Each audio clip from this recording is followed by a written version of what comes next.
You lost her. And no amount of pretending you're fine is going to fill the silence where her voice used to be. So, let's not pretend. Not tonight. You've replayed it 1,000 times. The last conversation. The last look.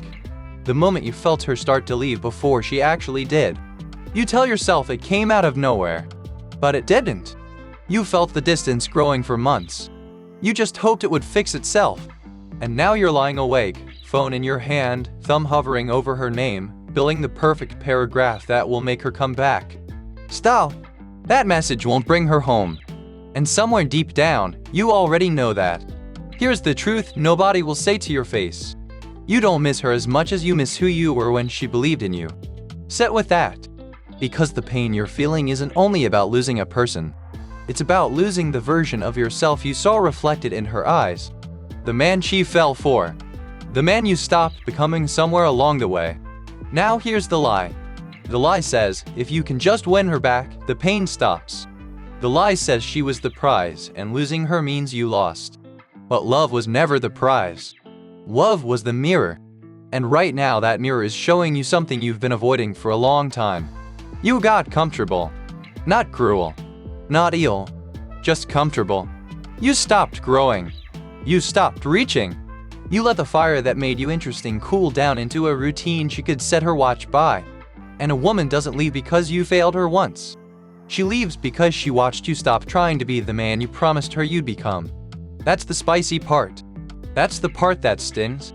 It wasn't the argument. It wasn't the one bad week. It was the slow surrender. The 1,000 small moments you chose ease over effort. I want to tell you about a man. He had a good woman. Leo. Pagant. The kind who stays through the lean years if she sees you climbing. But he stopped climbing. He came home and gave the world his best and gave her his leftovers. The tired version.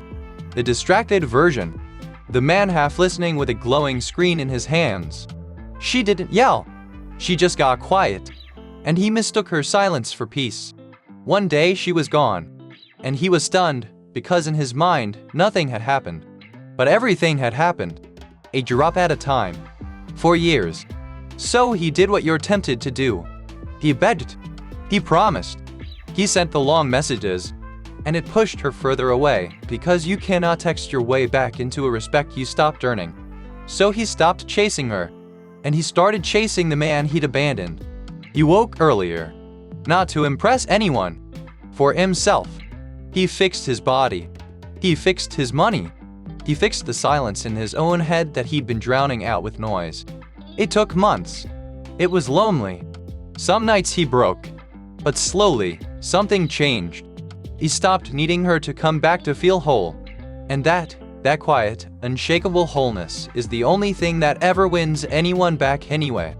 And by the time he had it, he no longer needed her to. Now hear me clearly, because this is where it matters most. This is not a strategy to get her back. If you rebuild yourself as a trick, a long game to manipulate her return, she'll smell it. And you'll have wasted real growth on a fake reason. You rebuild because you are the one who has to live inside your own skin for the rest of your life. Let me twist the knife, because you need to feel this.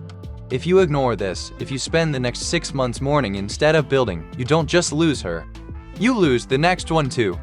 Because you'll meet someone new while you're still broken, and you'll hand her the same tired, leaking, half-present man. And she'll leave for the same reasons. The face changes. The ending doesn't. Until you change. But here's the hope, and it's real. The same loss that's crushing you tonight is the most honest teacher you will ever have. Comfort never made a man shark. The good years don't reveal you. The loss does. This pain is not punishment. It's the forge. And every great man you've ever admired was hammered into shape by a season exactly like this one. She didn't ruin your life.